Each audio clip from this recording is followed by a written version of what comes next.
Pois seleccionar o tipo de cliente dependendo da súa idade xa é algo que están poñendo en marcha algúns aloxamentos en grandes cidades como Madrid, Barcelona e Sevilla. Unha cadea de hostais, os coñecidos como hostels, permiten aloxarse únicamente a persoas con idades comprendidas entre os 18 e os 45 anos, unha medida que xa foi denunciada por varias asociacións de consumidores.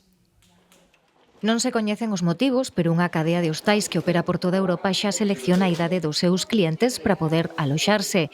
Esa franxa é dos 18 aos 45 anos. ¿Y a nosotros a dónde nos mandan? ¿A la tercera residencia de tercera edad o qué? Es que no tiene sentido, cada persona puede ir donde le apetezca.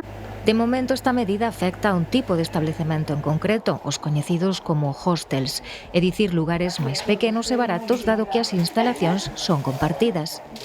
Eu entendo que moitas das veces ao millor é por esa razón, un pouco para que non se encontren sorpresas e de alguna maneira teñan reclamacións a posteriori por haber pasado, pois eso, por unha habitación de moita xente.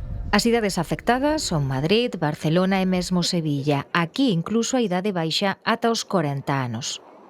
Eso supongo que será a lo mejor en las grandes capitales por la masividad, pero aquí no. No lo veo lógico porque si no mueren los hoteles. Galicia conta con varios estabelecementos destas características. Neste de Ourense non hai limitación ningunha. De feito, aquí conflúen peregrinos, turistas e mesmo traballadores. Ese é un motivo de edadismo ou dar un discurso máis como cool, que somos cool se só temos xente que é divertida, porque pensan o mellor que os que son maiores son pues, aburridos. Para min é unha tontería perder toda esa xente que é unha fonte de cartos para ti, para o teu negocio. A medida din dende as propias asociacións de consumidores que é discriminatoria.